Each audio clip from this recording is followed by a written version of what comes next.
Welcome back to the floor of the warehouse. Today, I want to attempt to answer a question that has to do with these newer style Permobil anti-flutter clutches. Will they work on an older C300? This is the utility chair we built a few months ago, and it's got the old style double O-ring anti-flutter setup. As you can see, we've got the aggressive tread castors on here, which are a little bit bigger than normal. These things can't provide the amount of friction, plus they're worn out. So we're gonna see if these are compatible or not. In theory, they might be, but well, only one way to find out. That was tight. Okay, first off, our bolts appear to be the same thread, so that is something. Let's get this out of here. Ooh. This is a single O-ring variant. No wonder it wasn't working. Oh, so this has a big nut down in there, actually. You might be able to see here, but there is a big groove that is worn in that. So, yeah, I guess this, this was not designed for this, but let's see what happens here. Okay, I was able to kind of push it down in there. The only problem is, I think that nut that's in there is going to interfere with the outside of this housing. So let's see if screwing this down still allows anything to turn or not. If it doesn't, we might be able to stick a washer in there. And yeah, I can tell it's going down crooked. So that means, well, here, let me pull this out and I'll show you what I'm talking about. Okay, so the way this works, there's an outer ring here and then there's an inner part.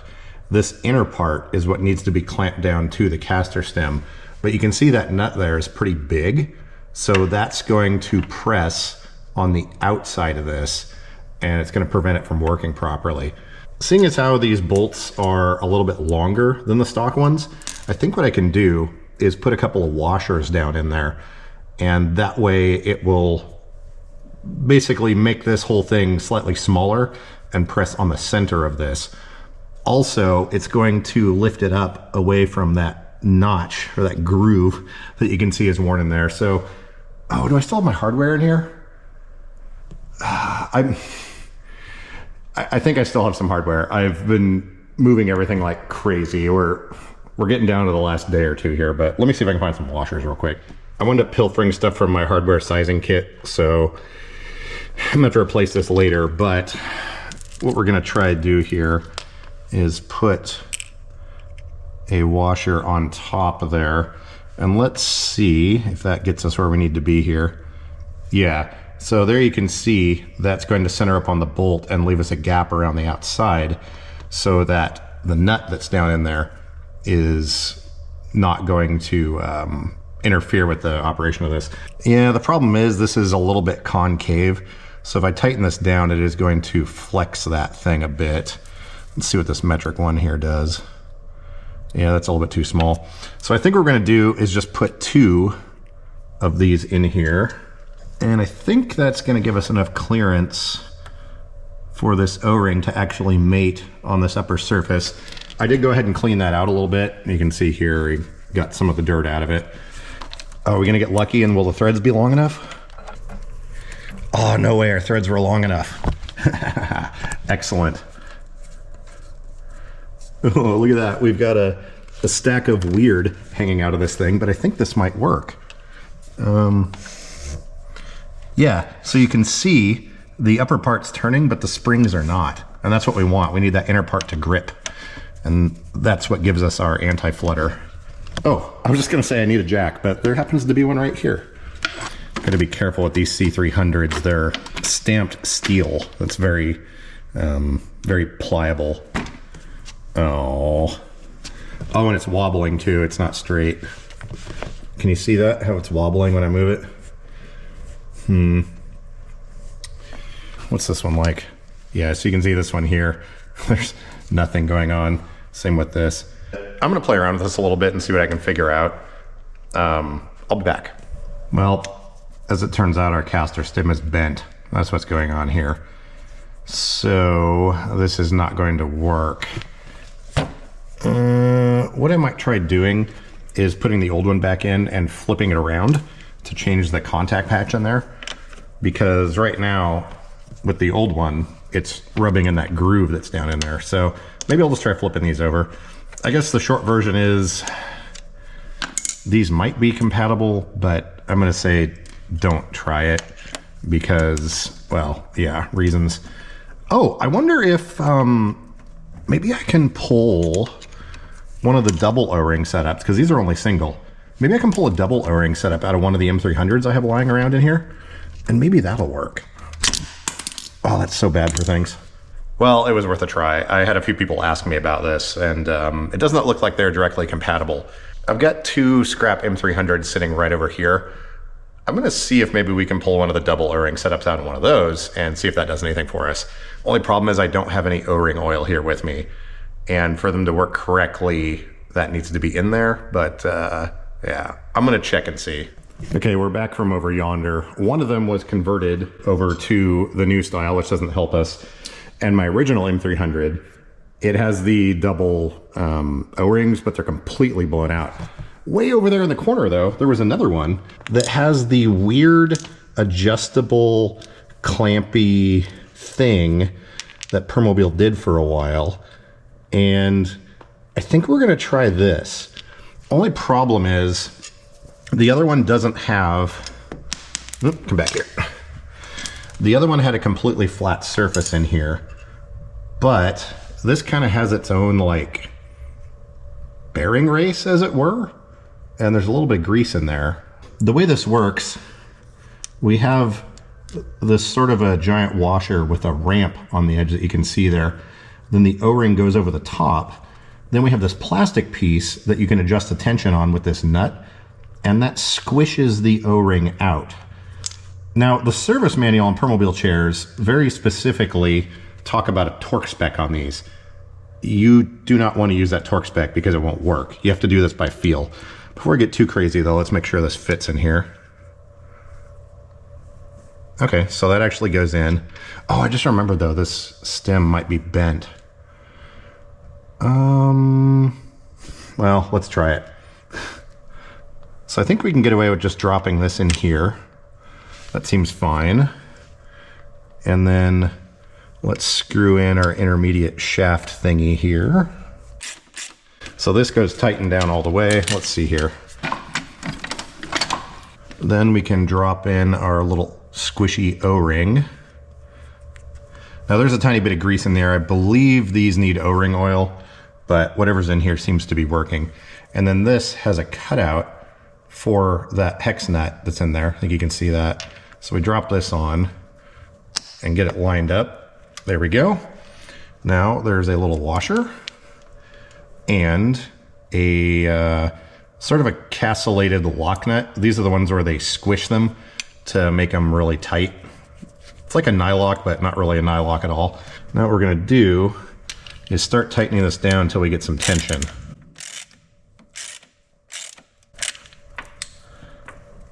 Okay, now I can tell already that's way too much.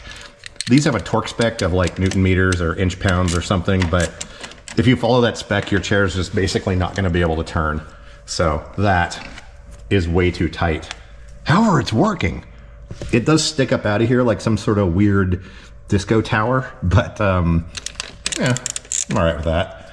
So getting this set up requires the most extreme finesse in the world that you can imagine. So let's loosen this up. Okay, so there we have no tension. Oh man, that stem is really bent. I think the way that's wobbling is gonna make this wear out. Unfortunately, I can't swap these stems because they're C300 specific. And I think I've gotten rid of the rest of my C300s, but anyways, we're going to very, very gently start tightening this down till we get a little bit of resistance.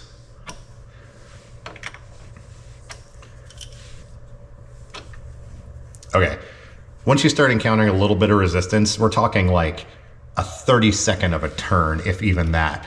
Look how little. I'm just basically gonna put this in and just that much makes a huge difference. So now as you can see, when I give this a flip, we get just under 1 rotation. So I think that's gonna work.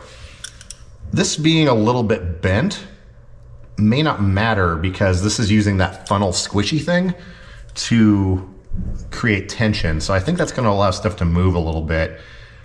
And O-ring oil is what you're supposed to use in here. It's got some sort of grease that seems to be working for now. And the other thing with these two is even if you do this test and it seems all right, you're gonna have to run the chair. It's gonna wear in a little bit and take a little more fine adjustment. All right, cool. I think this is gonna work.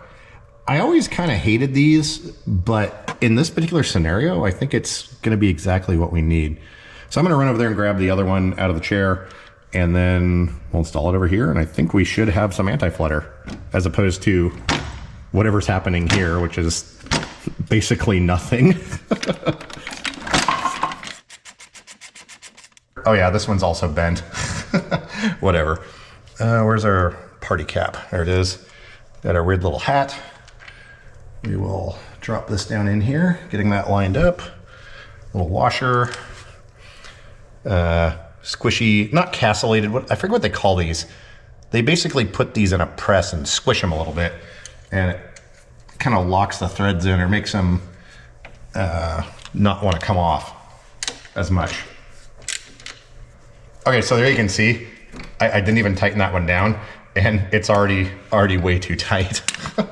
Don't do it this way. Like I said, this all needs to be cleaned and dried and use the proper lubricants. But this chair, I'm beating the crap out of it. I'm using this to move stuff back and forth between here and my storage unit. And I don't really care if this stuff gets damaged. I just need to use this thing for the next couple of days. And yeah, we just won't. We'll pretend that none of this matters. And it's also interesting that we kind of learned, well, we haven't tested this yet, but I think we've kind of learned that if you have bent stems on a C300, these things will still work. So that's kind of cool. These ones, if things are wobbling, there's pressed together machined surfaces. And if the two parts of these are like moving independently, it's gonna break this thing pretty quickly. So nice that the way these are, it's kind of impervious to that problem. I can't put the covers back on, but it's gonna be easy to make adjustments on these if I need to. So let's go for a rip and see how this works. In case you haven't seen this thing before, it's a C500 that I put F3 motors in that go 6.5 miles an hour. We've got these Michelin tires that we fit on here. These chairs were never intended to go more than 5 miles an hour. They do not have a steering stabilizer or a gyro or anything like that. And that makes them wildly unstable. But I'm pushing this one to 6.5 miles an hour and putting air-filled tires on it. Oh, and we upgraded to a 120 amp controller.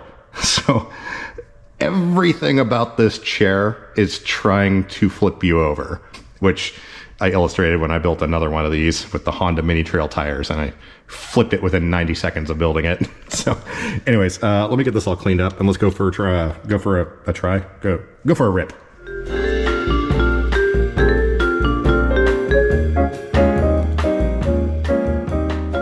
Interesting random side note. So I don't know if anyone else has noticed, but over the last year or so, anytime you see portable toilets, the ones that are labeled wheelchair accessible have gotten significantly smaller. And if you use a power chair, there really is not a way to get in there and actually use them. Well, today I happened across this particular thing here. They're doing some construction on the bathrooms, and I was like, hey, why is there no wheelchair accessible one? Went and talked to someone in charge, and they're like, oh, I specifically asked for a wheelchair accessible one. So I came back out here and checked, and sure enough, I'm intentionally not showing the company name here. We've got this decal here. Did a little bit of research. Someone sent me some documents, and I looked up what the ADA code is. Turns out for bathrooms, or toilet rooms, or whatever they call them, the requirements for portable toilets are exactly the same as interior ones. You have to have a 60-inch turning circle is one of the things. Let's go ahead and actually measure this. ADA requires a 60-inch turning circle. Now, this is a wide-angle lens, so it's going to be playing tricks, but let's give this the best possible chance here. We've got like 42 inches at the very most. So it begs the question, why is this sticker on here? For reference, this is a C300. This is one of the shorter front-wheel drive power chairs that exist. Got the tape lined up with the back wheel. And if we look down here where my feet are, we are at 48 or 49 inches. Now, granted, that diagonal distance inside the door there might be enough to kind of get in there, but it's at an angle and you can't close the door and you can't maneuver. And you certainly can't turn the chair and do a transfer. That is why they have the 60-inch turning circle requirement for the ADA code. If you're in a manual chair, you may be able to get in there depending on, you know, how much camber you have on your wheels. In a power chair though, there is no way to get in there and close the door. And trying to transfer and all that, just not gonna work. I mentioned the 60-inch turning circle. That's just one of the requirements. That thing violates most of the ADA compliant bathroom rules. I got to wondering, because I've been noticing over the last year or so that portable toilets, the wheelchair or ADA accessible ones, I'll explain that in a minute, but the ADA accessible portable toilets are no longer as big as they used to be and are basically unusable if you use a power chair. So I called the company that was on them and I said, hey, I'm looking for a wheelchair accessible portable toilet and I need to know if they are ADA compliant. They put me on hold for a few minutes, came back and said, well, we don't have the actual measurements for the one we have, but they told me to tell you that they are wheelchair accessible, but not ADA compliant. Now, the wheelchair logo on the front of it is technically not like the recognized ADA one, but it's pretty misleading. The people that are paying for those are paying an extra $100 a day for that larger wheelchair accessible unit or bathroom or whatever. I went and told them, I was like, hey, look, I don't know if you know or not, but this is not ADA compliant. I called them. They were like, what? What do you mean? Like, I asked them specifically about this and they told me, you know, it was wheelchair accessible. Anyways, interesting note. If there's not a 60-inch turning circle in there, and it's not compliant. And I didn't realize that the requirements are exactly the same for portable bathrooms as they are indoor ones, which makes sense. You know, the guidelines are there because, you know, it means we need that much at the bare minimum, but it means we need that much space. But they're playing games with the words wheelchair accessible versus ADA compliant. It's just really strange because I noticed, like I said, about a year or so ago, that all of those, you know, accessible bathrooms have suddenly gotten smaller, the portable ones. So I don't know if all the companies got together, like Big Toilet had a meeting and said, hey, we're going to call these wheelchair accessible, but not actually ADA compliant, which they wouldn't use anyways. To the reasonable person, and yes, that is a legal term, reasonable person. To the reasonable person, those are one and the same. Now, I get it. You're running a business. The larger ones cost more to produce or buy. They take up more space on a truck. You can't deliver as many. But what? The only thing I could think of is maybe if someone used a walker or a rollator or something like that. These have just a tiny bit more space and the door's a tiny bit wider. But I don't understand this, and who decided, or what room full of people decided, yeah, this is cool, we're going to start doing this now. I called around a few different companies. There aren't any within a 20-mile radius of here that have ADA compliant ones. And I shouldn't do air quotes. Actual ADA compliant ones, like you used to see. You know those huge ones, you go inside and you're like, oh, this is nice. You know, kind of a square dance in here, but there's plenty of room for your chair. No one has those around here. So, once again, very interesting. Fast forward to the next day, maybe. It may not seem like a huge deal necessarily, but the problem is I can't use the bathroom anywhere here on site, and I have to go like a half a mile away to use one. And the thing that really gets me is these companies know exactly what they're doing. I didn't have the phone call recorded, unfortunately, but the problem is they're putting wheelchair logos on bathrooms that are not ADA compliant. Now, they might be able to say, oh, well, we're not using the internationally recognized logo, but that speaks to my point. They know what they're doing. And charging an extra $100 a day, I don't know how the codes and everything work for that, but it seems like to me, it really should be illegal to charge more for the wheelchair accessible bathrooms once again, granted, I understand they're running a business and it costs more to deal with those, but the fact that they know exactly what they're doing and do not have ADA compliant bathrooms, it blows my mind.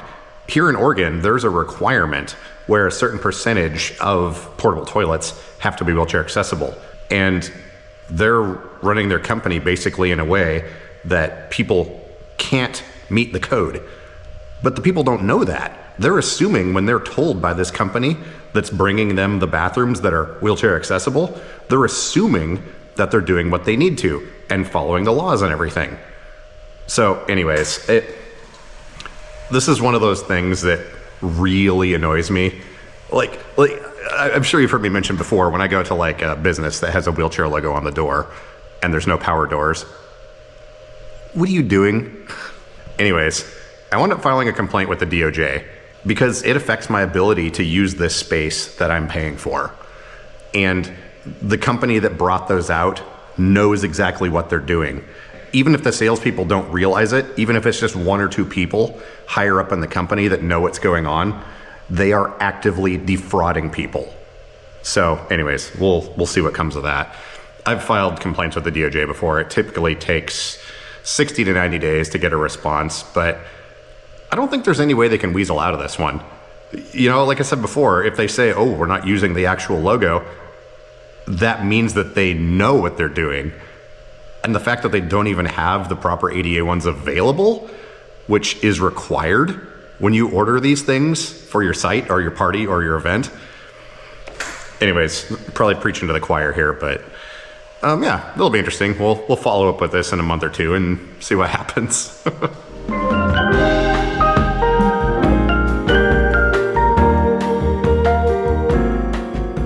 Okay, we're sitting in this thing. I kind of forgot it also needs castor swivel bearings. Let's turn up our speed, see how we are here. Steering performance seems okay. I can actually turn. Oh!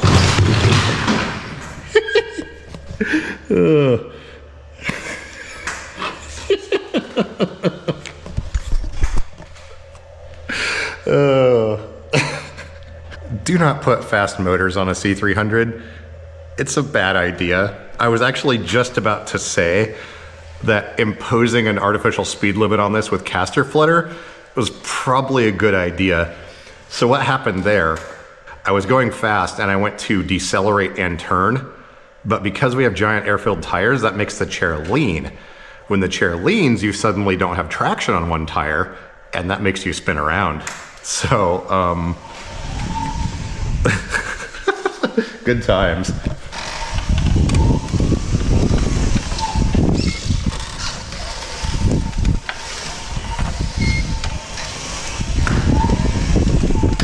Okay, I think we're good. I'm gonna take this outside. I've gotta run another cart full of stuff over to the storage unit.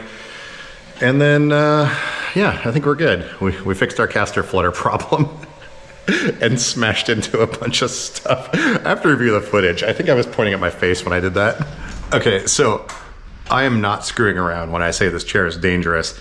It's a weird cross between riding a longboard and one of those water skiing air chairs. If you've ever seen those, it's like a chair with a big blade or a hydrofoil that goes under the water. With this chair, when you lean, it steers. So if there's uneven ground, you have to be pretty good with moving your body and also correcting with the joystick quickly. If you're not careful, it'll go into oscillations really quick. So I have to firmly plant my wrist as I'm controlling this. And as you can see, I do not have the speed turned up all the way. But it took me a couple of days of driving this thing out here to get used to it again, but I love it. It's great. Yeah, out of the way. All right, we made it back in here. This thing is fun. Yeah, when you're driving this chair at 6.5 miles an hour, you have to study the ground in front of you and look for any sort of deviations or bumps and sit here in a neutral position ready to like shift your weight and make corrections with the joystick. It's an absolute rodeo. I've put over 10 miles on this in the last 2 days and I haven't left the property here. And it's taken me about that long to get used to it. But the nice thing with it is I can beat on it and, well, it shoves right back, but I don't have to worry about breaking stuff and whatever. Also ran back and forth and didn't have any issues with castor flutter whatsoever. I think we nailed the adjustment on those first try, and they seem to let me steer and not have flutter. So it's interesting. I've never taken apart and actually played with the version 2 adjustable O-ring squish anti-flutter clutch setup. It's kind of cool. It's a little bit finicky, but also it's resilient to bent castor stems. I wasn't expecting that. So that's kind of cool. I don't think you can buy them anymore, but in this particular application, they work pretty well. On other chairs, once again, the grease situation, those have to be maintained, and they really need caps on them to keep rain and dust out of there, because that will dramatically affect things. But yeah, I'm happy with this. I got the bounder over here charging. Actually, it sounds like the charger it sounds like the charger turned off. I'm gonna go grab some lunch and then head back over here and continue working on stuff. Quick update on the move process. As you can see here, well, there's a lot more floor space than there was previously. Click goes the brakes. But yeah, we're coming right along here. Just little bits of odds and ends. I need to grab a few more crates and kind of box up all this stuff. And also the echoing in here is absolutely stupid, but you know, that's what happens when you don't have a bunch of crap in a windowless box. But I think we're going to call that good for today. We making some progress. This chair's been working flawlessly for the last, I think it's been 2 days since we fixed the flutter clutches in it.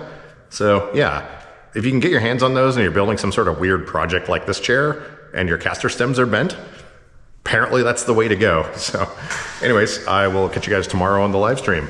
Hopefully you enjoyed.